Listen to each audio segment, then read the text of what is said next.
Hi friends, आज हम लोग मार्जिनल कॉस्टिंग में ब्रेक इवन पॉइंट बीईपी ये कॉन्सेप्ट लर्न करेंगे, जिसमें हम लोग बीईपी का मीनिंग, डेफिनेशन और बीईपी रुपीज़ और यूनिट में कैलकुलेट करने के लिए कौन से फार्मूलाज यूज़ किए जाते हैं उसके बारे में लर्न करेंगे। और उसी के साथ साथ एक न्यूमेरिकल सम भी हम लोग कैलकुलेट करेंगे, समझेंगे।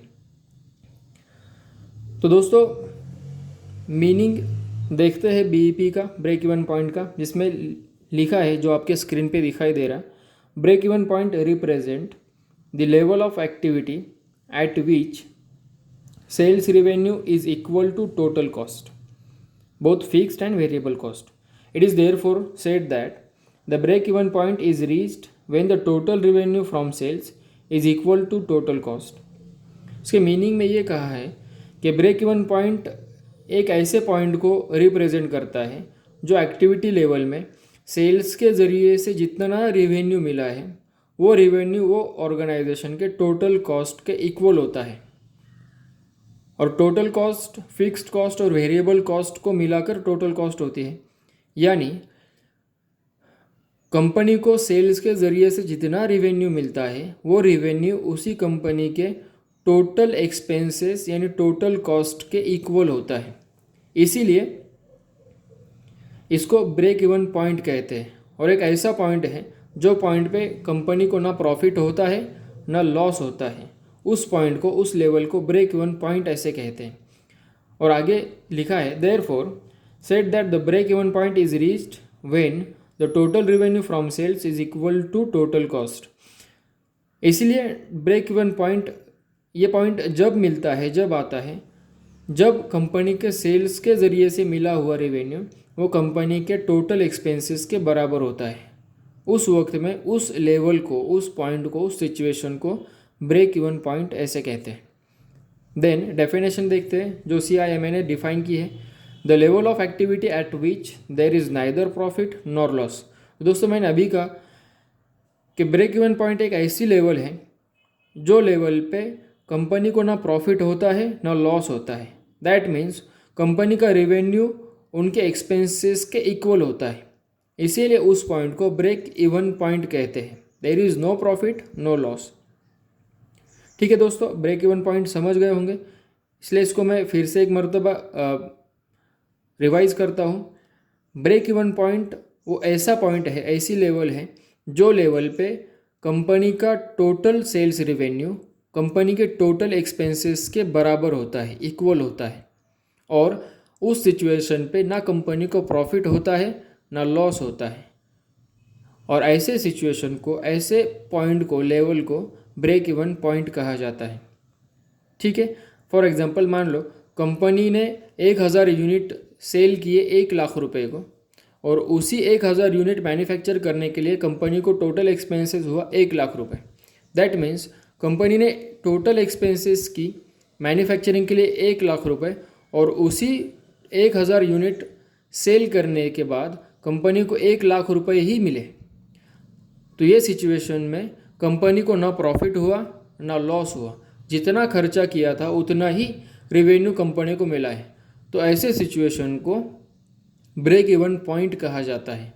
अगर कंपनी ने 1 लाख रुपए खर्च करके 1000 यूनिट मैन्युफैक्चर किए और उस 1000 यूनिट को 1,20,000 में मार्केट में सेल किया, तो उस सिचुएशन को ब्रेक इवन पॉइंट नहीं कहा जाता, क्योंकि कंपनी को 20,000 रुपये प्रॉफिट हुआ है।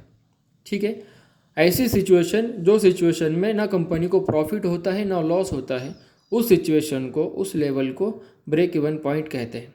ठीक है, सो ब्रेक इवन पॉइंट हम लोग कैलकुलेट करेंगे यूनिट में और रुपीज़ में।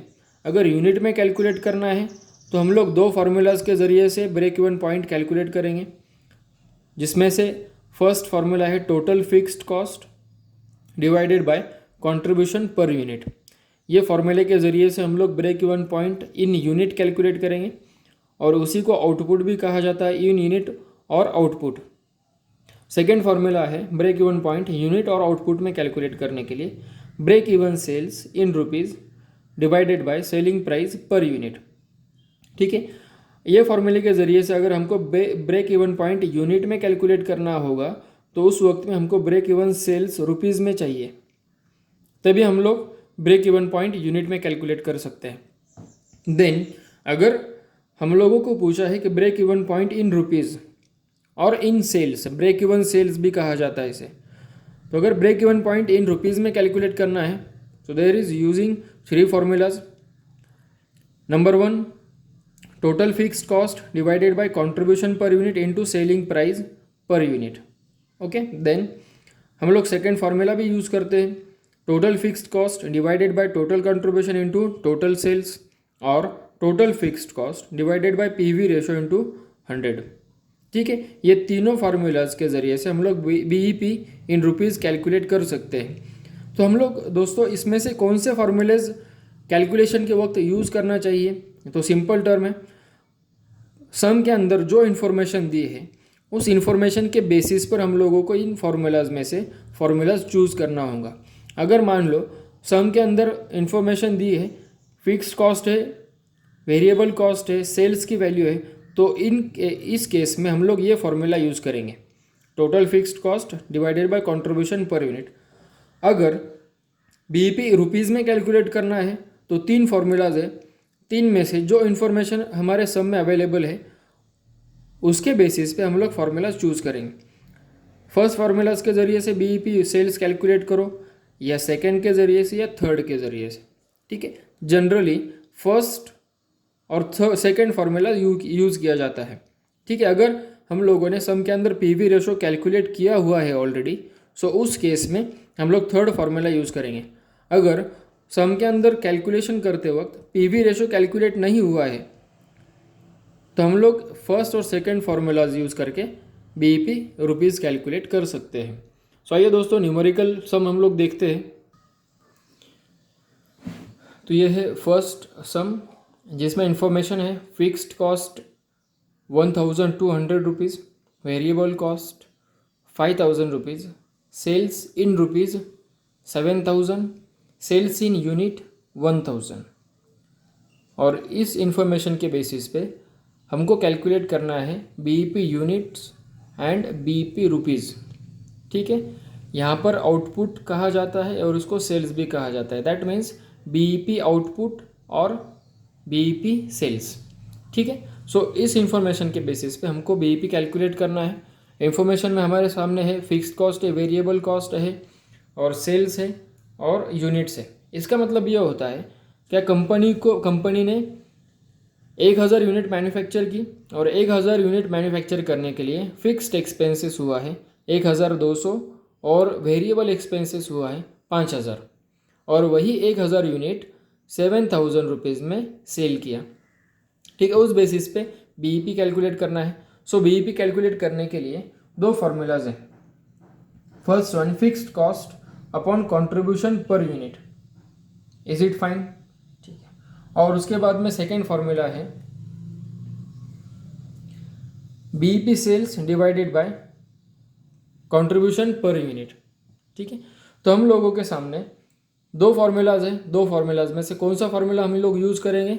सो फर्स्ट फार्मूला यूज़ करेंगे, क्योंकि बीईपी यूनिट कैलकुलेट करने के लिए हम लोगों के पास में जो इन्फॉर्मेशन है फिक्स्ड कॉस्ट है, और हम लोग कंट्रीब्यूशन तो कैलकुलेट कर सकते हैं। ठीक है, तो चलो दोस्तों हम लोग कैलकुलेट करते हैं first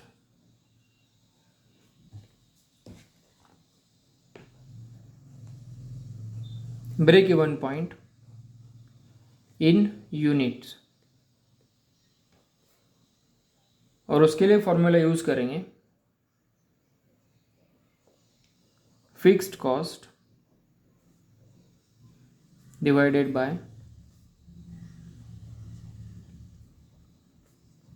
contribution per unit.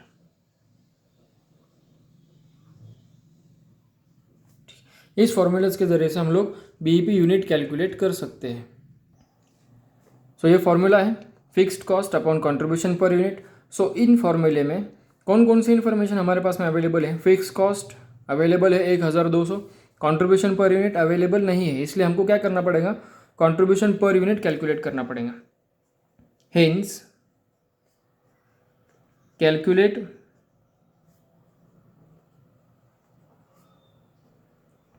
Contribution per unit.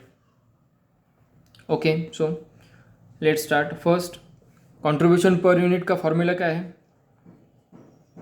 Contribution per unit is equal to, से पर यूनिट है इसलिए हमको फॉर्मूला भी पर यूनिट में लेना पड़ेगा। Selling price per unit minus variable cost per unit. ठीक है, ये फॉर्मूले के जरिए से हम लोग कंट्रीब्यूशन पर यूनिट कैलकुलेट करेंगे। Okay, so selling price per unit और वेरिएबल कॉस्ट पर यूनिट सम के अंदर अवेलेबल नहीं है, क्योंकि वेरिएबल कॉस्ट रुपीज़ में दिया हुआ है 5000, ये पर यूनिट नहीं है, और सेलिंग प्राइस 7000 रुपीज़ है, ये भी पर यूनिट नहीं है, क्योंकि 1000 यूनिट कंपनी ने 7000 रुपीज़ में सेल किया, जिसके लिए 5000 रुपीज़ वेरिएबल एक्सपेंसेस लगा। सो हम लोगों को कंट्रीब्यूशन पर यूनिट कैलकुलेट करने के लिए सेलिंग प्राइस पर यूनिट और variable cost per unit first calculate करना होगा। ठीक है, सो दोस्तों सेकेंड नंबर पे हम लोग कैलकुलेट करेंगे सेलिंग प्राइस पर यूनिट।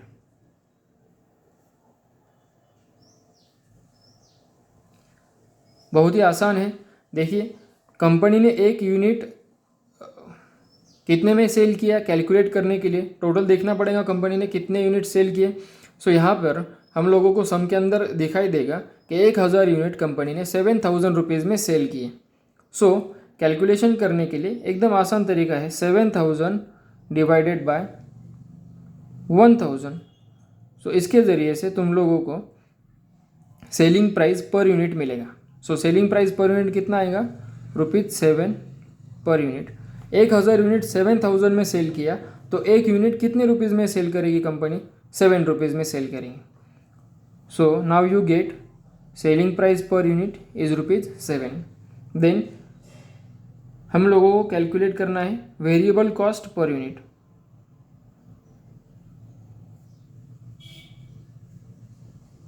ये भी बिल्कुल आसान है। टोटल वेरिएबल कॉस्ट यानी वेरिएबल एक्सपेंसेस कंपनी ने बियर किए ₹5000, और कितने यूनिट मैन्युफैक्चर करने के लिए 5000 रुपये वेरिएबल एक्सपेंसेस लगा? 1000 यूनिट। ठीक है, सो एक यूनिट मैन्युफैक्चर करने के लिए वेरिएबल एक्सपेंसेस कंपनी ने कितना बियर की? ₹5 पर यूनिट। बिल्कुल आसान है, और इस इंफॉर्मेशन के बेसिस पे हम लोग कैलकुलेट कर सकते हैं कंट्रीब्यूशन पर यूनिट। समझ में आ रहा है दोस्तों? सो सेलिंग प्राइस हम लोगों को यहाँ पर मिली है ₹7 पर unit. Then subtract from selling price variable cost per unit which is calculated ₹5 per unit. तो यहाँ पर हम लोगों को कंट्रीब्यूशन पर यूनिट कितना मिलेगा? ₹2।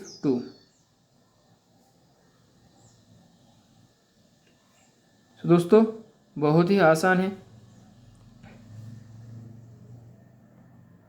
ओके, कंट्रीब्यूशन पर यूनिट हम लोगों ने फाइंड आउट कर लिया।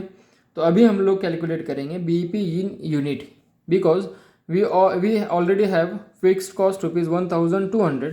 कंट्रीब्यूशन पर यूनिट हम लोगों ने यहाँ पे कैलकुलेट किया ₹2 per unit. So let's start to calculate BEP unit is equal to fixed cost divided by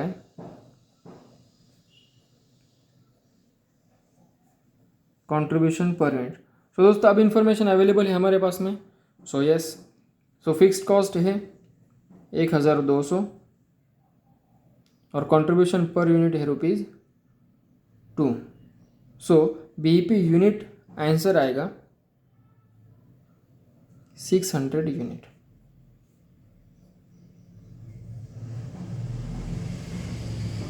is it fine दोस्तों?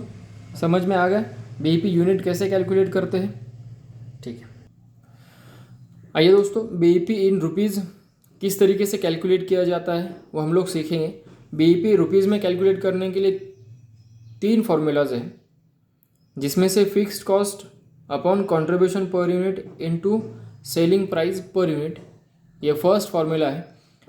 इस फार्मूलाज का यूज़ करके हम लोग बीईपी रुपीज़ में किस तरीके से कैलकुलेट करते हैं वो सीखेंगे।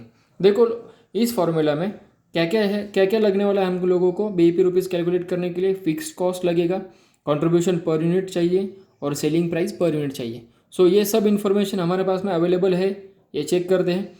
फिक्स्ड कॉस्ट अवेलेबल है, फिक्स्ड कॉस्ट है सब में दिया हुआ 1200, और वेरिएबल कॉस्ट, सेलिंग प्राइस और कंट्रीब्यूशन पर यूनिट, ये सब इन्फॉर्मेशन हम लोगों को ज़रूरत है। जिसमें से फिक्स्ड कॉस्ट अवेलेबल है 1200, कंट्रीब्यूशन पर यूनिट हम लोगों ने कैलकुलेट किया ₹2 पर यूनिट, और selling price per unit also calculated ₹7 पर यूनिट। ठीक है, सो चलो दोस्तों इन्फॉर्मेशन फॉर्मूलाज में पुट करते हैं और कैलकुलेट करते हैं। Fixed cost ₹1200 divided by contribution per unit ₹2 per unit, selling price unit ₹7 पर यूनिट। सो इस फॉर्मूलाज के ज़रिए से हम लोगों ने अगर कैलकुलेट किया तो हम लोगों को बीईपी रुपीज़ में इंफॉर्मेशन अवेलेबल होंगी, इसलिए हमको 1200 डिवाइडेड बाय 2 इंटू 7 किए तो हम लोगों को बीईपी रुपीज़ में अवेलेबल हो जाएगा। सो बीईपी रुपीज़ यहाँ पर हम लोगों को मिलेगा ₹4200। ठीक है दोस्तों, बिल्कुल आसान है बीईपी कैलकुलेट करना, रुपीज़ में भी और यूनिट में भी। सो फर्स्ट फार्मूले का इस्तेमाल करके हम लोगों ने बीईपी रुपीज़ कैलकुलेट किया ₹4200, एज वेल एज हम लोग सेकेंड फार्मूला जो मैंने आपको बताया वो फार्मूला का यूज़ कर भी बीईपी रुपीज़ में कैलकुलेट करके देखते हैं। सो दोस्तों ये second formula BEP in rupees calculate करने के लिए fixed cost upon total contribution into total sales, ये फार्मूले का यूज़ कर भी हम लोग बीईपी रुपीज़ कैलकुलेट कर सकते हैं। चलो दोस्तों ये फार्मूलेस के अंदर जो भी इन्फॉर्मेशन चाहिए वो हमारे पास में अवेलेबल है या नहीं देखते हैं। फिक्स्ड कॉस्ट अवेलेबल है 1200, टोटल कंट्रीब्यूशन अवेलेबल नहीं है जो कि हमको कैलकुलेट करना होगा, और टोटल सेल्स अवेलेबल है जो कि सम के अंदर मैंने आपको दिखाया। टोटल सेल्स है 7000 रुपीज़। सो ये फार्मूलाज में सेल्स है, फिक्स्ड कॉस्ट है, टोटल कंट्रीब्यूशन नहीं है, इसलिए हमको क्या करना पड़ेगा, टोटल कंट्रीब्यूशन कैलकुलेट करना पड़ेगा। So total contribution is equal to, बिल्कुल आसान है, हमारे पास में कंट्रीब्यूशन पर यूनिट है। कंट्रीब्यूशन पर यूनिट कितना है, ₹2। तो टोटल कितने यूनिट के लिए कंट्रीब्यूशन है, ये तो 1 यूनिट के लिए है, और टोटल कंपनी ने 1000 यूनिट मैन्युफैक्चर किए, तो इसलिए हमको 2 इंटू 1000 यूनिट करना होगा। तो टोटल यूनिट 1000 और टोटल कंट्रीब्यूशन मिलेगा हमको ₹2000। Is it fine friends? So 2000 is your total contribution. इसको हम लोग दूसरे तरीके से भी कैलकुलेट कर सकते हैं, जैसे कंट्रीब्यूशन कैलकुलेट करने का फॉर्मूला है sales minus variable cost, sales minus variable cost. Sales का अमाउंट हम लोगों को पता है 7000 और वेरिएबल कॉस्ट की भी अमाउंट हमको पता है 5000। सो कंट्रीब्यूशन इज 2000। दोनों तरीके से तुम लोग कंट्रीब्यूशन का वैल्यू कैलकुलेट कर सकते हैं। ठीक है,